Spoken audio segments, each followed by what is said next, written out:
thinking about not running.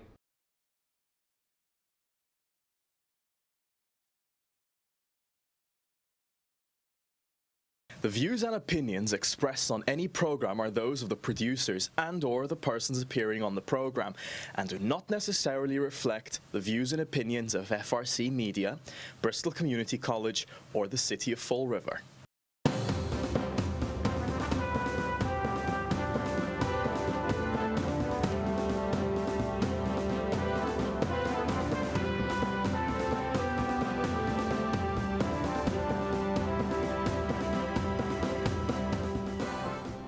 Well, hello. Welcome to Spindle City Straight Talk. I'm Chip. And I'm CJ. And it is Monday in the Riv, and a big Monday it is. We've got some staggering kinds of news today. And I believe it's 19 days until the new year starts. Yes, a brave new world. Brave new world, yes, Brave we'll new have to world, see. yes. A couple of brief house cleaning announcements. Which I thought was very interesting. The inauguration of our city officials, which normally occurs at 9 a.m., is now going to occur at 4 p.m. And get ready now. This is what's important about this announcement. The reason for that is because they don't believe there's enough parking at Durfee to handle it during the school hours. Oh, yes. $263 million, and we don't have enough parking. No reserve parking. Just enough for the employees and the students. That's it. That's so it. nobody can visit the school. That's another government in action. It's a beautiful thing to watch the incompetency of government. It's just, and nobody ever gets tired of it. No, nobody ever does. So that's for sure. Another little bit of housekeeping, and you'll hear this several times between now and the upcoming dates. On Christmas Eve and New Year's Eve, the 24th and 31st, we will not be doing a show. The college has already advised us, and I don't expect people to come in on Christmas Eve and New Year's Eve to run the studio. So, I want to thank them for everything they do throughout the year. I mean, this year was a tough year, and they kept us on the air and really did a lot of work to make sure we would be able to get back out there. Yeah, obviously it's good that I thank everybody involved. They kept us remotely. And we got to see everybody's dogs and all the other stuff. And but we were on the air, being able to come to you and giving you our view of the catastrophe that we refer to as the government and the never-ending spending. And now that we're on to the never-ending spending, we segued right into that. Segued right into this one. I listened this morning at horror to City Councilor Leo Pelletier. We now know where he stands for the upcoming years. He said that the city needs money to run. He said that before with the water department. He said that before in city council meetings. But he said very clearly, this has stressed him out so much he almost thought about not running. Now, he was so stressed out, I believe he has a heart condition. Maybe he should think twice about staying in the city council. But that's neither here nor there. I mean, Leo does make does good constituent services. But he doesn't But that's not what you're a city councilor to do. Right. It's there to give the taxpayers the best bang for their buck. And let me interject here. The city needs, I got to get this. And it's great. I was going to get this in at some point in time on the show, but now we can just lead with it almost. Because I was watching some discussion about economy and stuff, and Elon Musk, you know who he is, right? A billionaire, self-made billionaire, right? Who is a liberal, by the way, for the most part. But he's got a half a brain, and he made one of the greatest, I'm going to paraphrase it because they paraphrased it on the show I was talking about. But he made a remark that is just profound. He said, when he talked about government and the way they waste money with these $1 trillion Build Back Better crap bills that are 11% for what they say it is, and 89% for political pork. And he made this statement, and I'm paraphrasing it, but this is the gist of it. As a businessman who's a billionaire, he said to the reporter, he said, I don't understand why anybody would give money to a business that can never go bankrupt. And that's the government. Right. So, because then there's no impetus to control your spending. And he's right. Leo Pelletier is saying the city needs money to run. And he's right. But the city doesn't need money to give people $36,000 pay raises, put on 29 people now when we're facing this budget deficit. This is the problem. This is Cooganomics. CFOs in the middle schools, 6 assistant super. We go over this every show. This is the problem. You put people in those seats because they give good constituent service, but they don't give a damn about your pocketbook. Nobody, as we said, realizes that the people in this city, the majority of people are not rich. As a matter of fact, they're poor.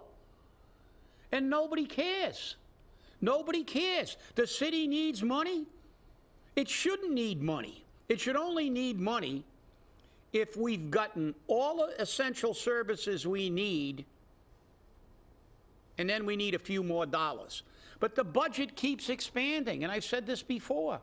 We had a 300-man fire department years ago, a 300-man police department. DCM was 5 times as large as it is today. And we ran on a lot less money.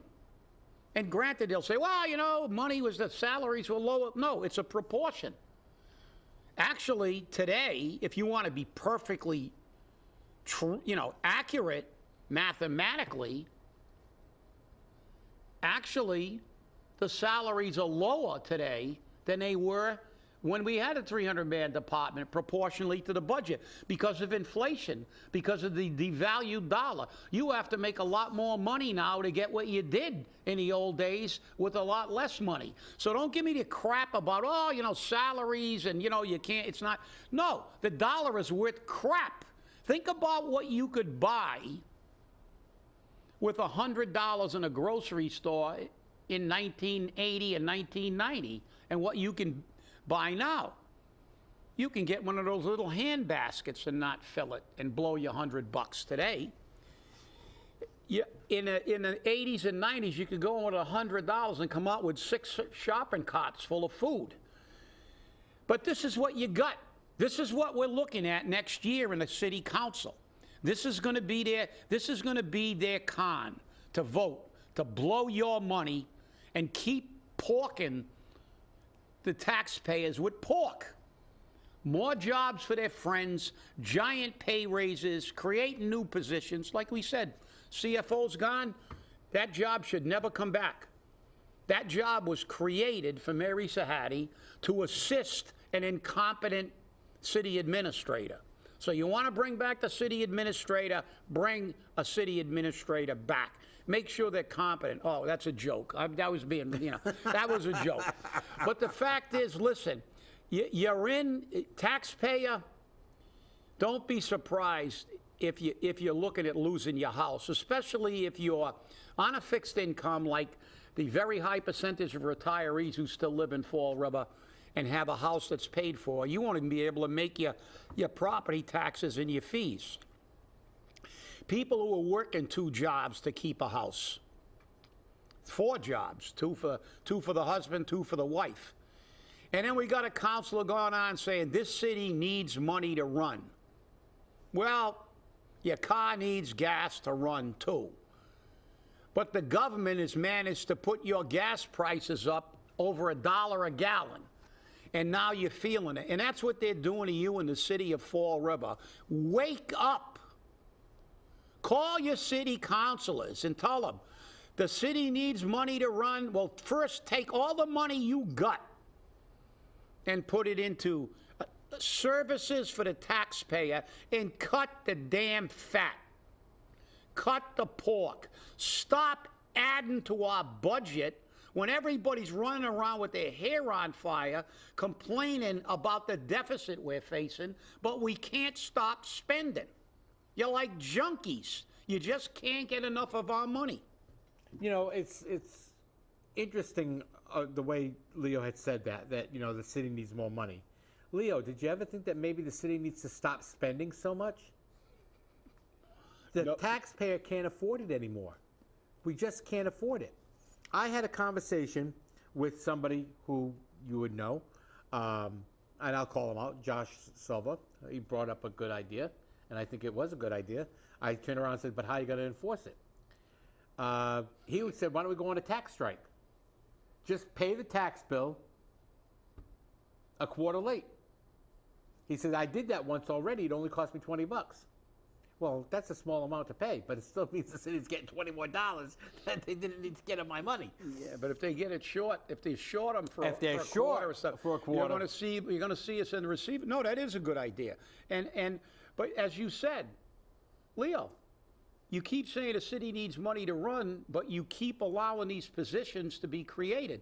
Let's look at our city budget. Take a city budget from 20 years ago and look at all the new positions that have been created. CFOs, how many assistant superintendents of schools, how many vice principals, and assistants to the vice principals, and all the other people we've got. I remember years ago that there were only 2 deputies in the fire and police departments, and then they had 3 deputies in the police for a very long time. They just added a position, the second highest paid position in the police department, by the way, because there was somebody who was politically connected. They created a position, just like they created the CFO position. So this is what they do, and I don't want to hear it. I don't want to hear the city needs money to run. Everybody knows that. I need money to pay my gas bill. I need money to pay my electric bill. I need money to put gas in my car. But you know something? With the price of gas today, I got to drive less. I got to turn, my tongue is sticking today. I have to turn my thermostat down. As Brandon told us, just turn you. Expect less, get less. We have to take less while all the political hacks who get these jobs, and COVID Coogan, now with his mask mandate, is going to run around and just give everything to everybody he knows. While the people who are making $35,000 that have been working here for 20 years in City Hall are watching somebody get a $36,000. While the people who are working in private industry see their money shrinking, just like retirees. What did the government do?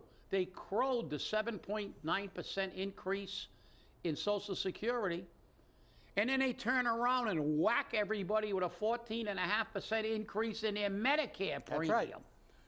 It's like, this is your government. They lie their rear ends off all the time. They're lying right now to you people. Do you realize that the CPI, the Consumer Price Index, the CPI that they said is 7.9, which is the worst since 1982? I found out a little known fact. I saw an economist talking about that very subject, and you know what he said? He said, they're right. It's the highest since 1982. But what they're wrong about is not 7.9, it's 15.8. Because they changed the way they compute the CPI to lower it so they wouldn't take as much heat. The reality is the CPI is double. Right. It's double. It's not 7.9% higher and the highest since the 80s. It's 15.8% higher if they use the same criteria, which, by the way, that economist said is more accurate. So realistically, the inflation is at 15%. Listen, anytime you see a politician, whether it's COVID Coogan or anybody from the state or the federal government, and their lips are moving, there's a 97.6% chance they're lying, and about a 2.5% chance that they're just deflecting. So that gives you less than 1% of the truth. So Yeah, it's But cutting edge science. it's infuriating because Yeah, it is. people are on fixed incomes. We're gonna have to see people who are on fixed incomes looking at losing their house that they paid for 25 years ago because they can't afford property taxes. We're gonna see people out in the street because they can't afford their rents. And we got a city councilor saying we need money. We need money to run the city. No, we need some people to pay attention on how the money's spent. We need to tighten our belt, and we need to look at where we're putting the money and cut out all the fat. Now, because here's- boy, you need a chainsaw. There's so much of it. Here's a funny thing, though. If the city were to go into receivership, and you and I both know this is what will happen, although it hasn't happened in either of our lifetimes, No. the first thing they're going to do is they're going to cut jobs. Yeah. They're going to cut jobs. So And all these salaries. politically connected jobs are going to go away because they're not going to cut based upon the salary, how little the salary is or what the person does. They're going to cut it based upon how high the salary is. And they're going to say, go, go, go, go, go, because they won't need a CFO because they have the city auditor's office, the state auditor's office. They won't need a city administrator because they've got the state. They won't, so all these positions are going to go away.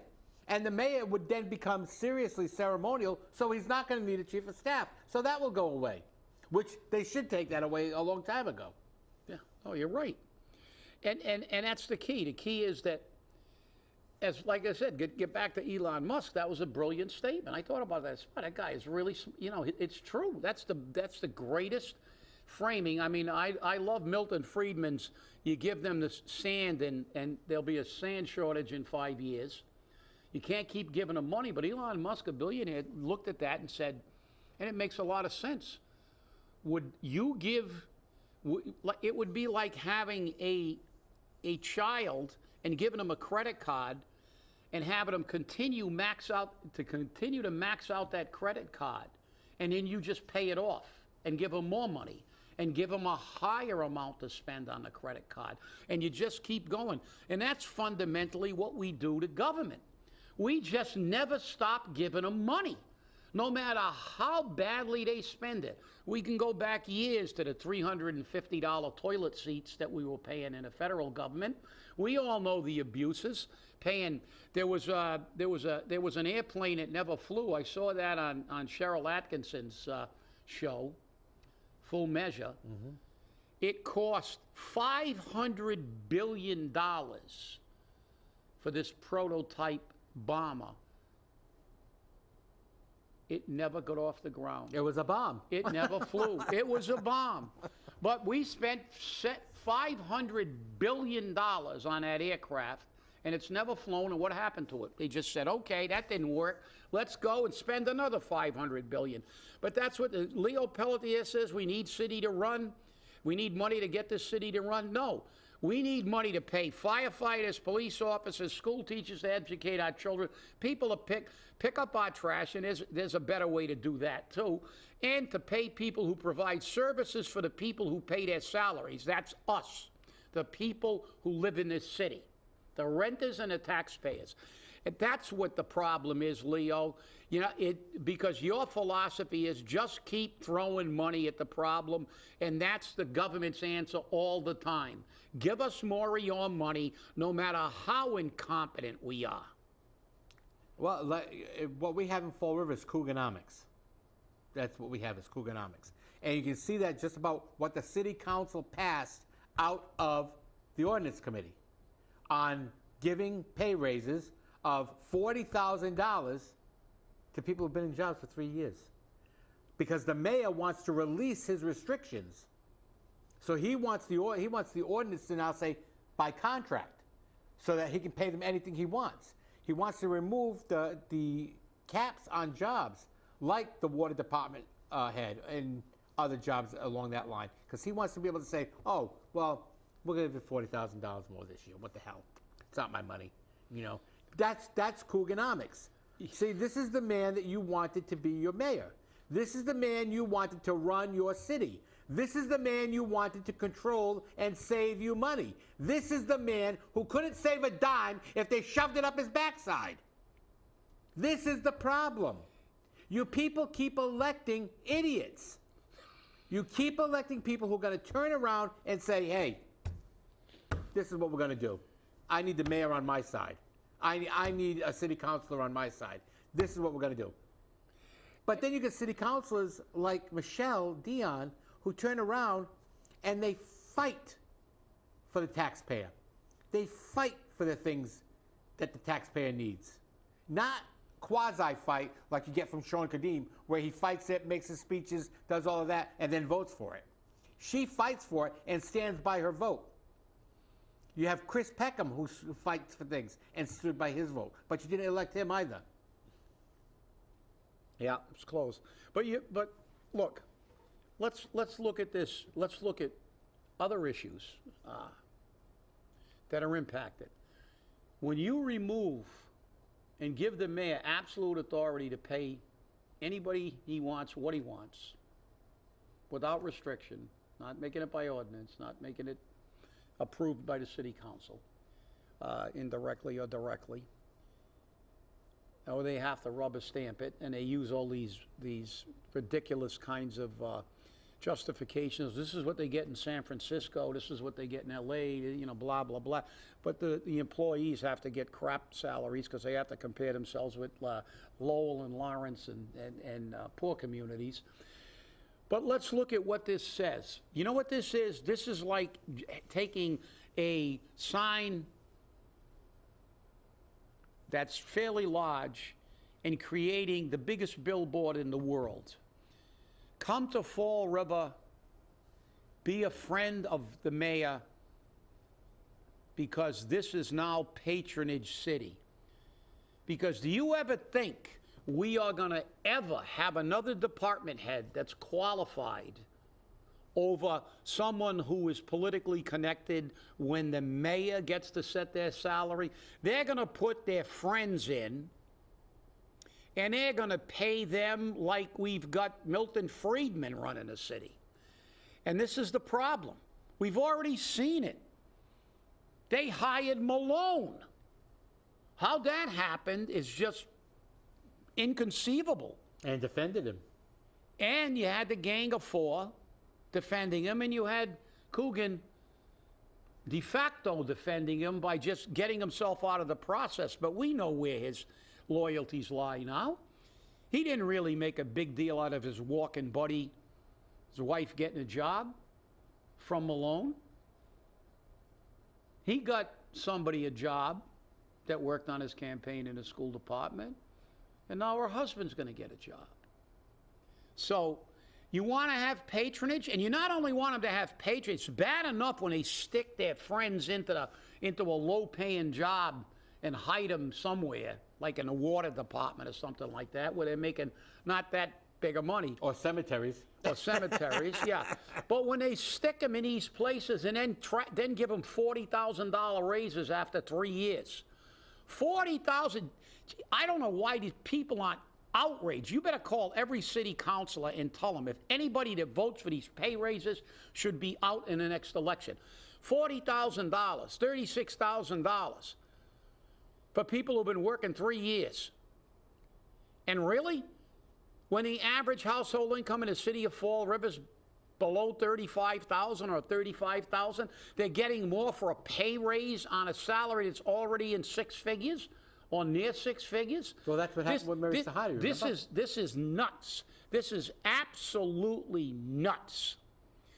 This city, it's amazing. Try this in Newton or Wellesley. They're well educated. They get good money up there, but they have a lot of money. But try to get something that's so disproportionate, or get somebody who is not qualified in those communities, and you're going to see them be outraged. We saw what happened down in Virginia with the parents. They went nuts. It's time for the people of Fall River. This is going to be the critical time. You're going to see in this 2 years, it's going to be a horror show. And it's already shaping up. And it's absolutely a total disregard for you. You know what finger this administration is giving to taxpayers. They don't care. And it's not your thumb, even though we need an opposable thumb. You're going to need it to keep feeding the ATM machine that they want you to be. I'm telling you, it just gets better and better. And, you know, as you brought up, and I said quickly in your statements, Mary Sahadi did that. Remember, she got a big pay raise? Yep. Now, 40,000, amazingly enough. That must be the magic number. it's got to be the magic number under Cooganomics. But here's something that I'm quite sure that Paul probably doesn't want to come out. So it's going to come out. Whoops. Because I'm sick of having secret deals being cut up on the 6th floor, which, by the way, aren't so secret. Paul allegedly approached a person in elected office and offered them the position of city administrator. Allegedly. Allegedly. Okay. That person said, I would not accept that position for that amount of money. Paul then countered with, well, I'll add the CFO position to that and crank up the salary from 140 to 180. Again, 40. Yeah. Magic number. And that elected official still rejected the offer. Is there somebody that Paul wants on that particular elected particular elected office that he would offer the position to an elected official? Because remember, They can't be there. well, that was the other thing. The elected official can't actually take the job because according to our charter, which of course Paul wants to follow, although he doesn't like following it when it's not beneficial to him, the current charter says that a elected official cannot accept an employment in the city of Fall River until after they've been out of office for 1 year. So, but I'll guarantee you that if that person had accepted the position, Paul would have said, oh no, that doesn't apply here. Just like he says with everything else. Like the multiple bodies, people on multiple bodies, park, traffic, it gets to be ridiculous. We don't follow that part of the charter though, do we? No, of course not, because that would mean my friends can't get something. Okay. Let me do my Karnak the Magnificent. I got a feeling, and remember this, mark this down on your calendar, everybody. I'm not gonna name the name, but we'll write it in an envelope and post it behind us, and we'll open it up when it's named.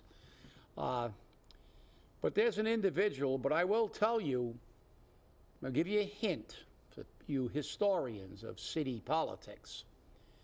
This individual did work in the city of Fall River. He worked in the elections office, and he also worked in City Hall for the mayor. So we can figure that out. He left here and went to a small Massachusetts community and took a job where he was dealing with the finances of that community. He was well liked, but obviously he was political. And so when the new city administrator is named, let's see if it's this individual, because we'll go over the background of the nominee, and you'll see this is why I'm saying the rumor mill has it. And remember one thing about what Paul made that offer. Well, I want you to do that in a CFO job. You know, Paul, you can tell you lived under a rock in the school department. You don't understand. There shouldn't even be a CFO. You should just say, I'm going to raise your salary to 180 because we're not going to have a CFO and an assistant anymore, and that's the way it's going to be. The CFO position should not exist. There's the fundamental problem. Like I said, they institutionalize fat in government. Yeah, and we see it all the time, and that's the sad part about it. Oh, and by the way, is that person you're talking about also served on the staff of Senator Joan Menard? As a matter of fact, he did. I thought so. I think I know exactly what you're talking about. As a matter of fact, well, good. See? That's it, because you know your history. That's it. You know your political history. Well, I want to thank you all for watching. It's always a pleasure to be with you in your home. And remember, stay safe, stay angry, hold your politicians accountable, and don't subscribe to Coogan Economics. Thank you for watching. Have a great day. Put a padlock on your wallet.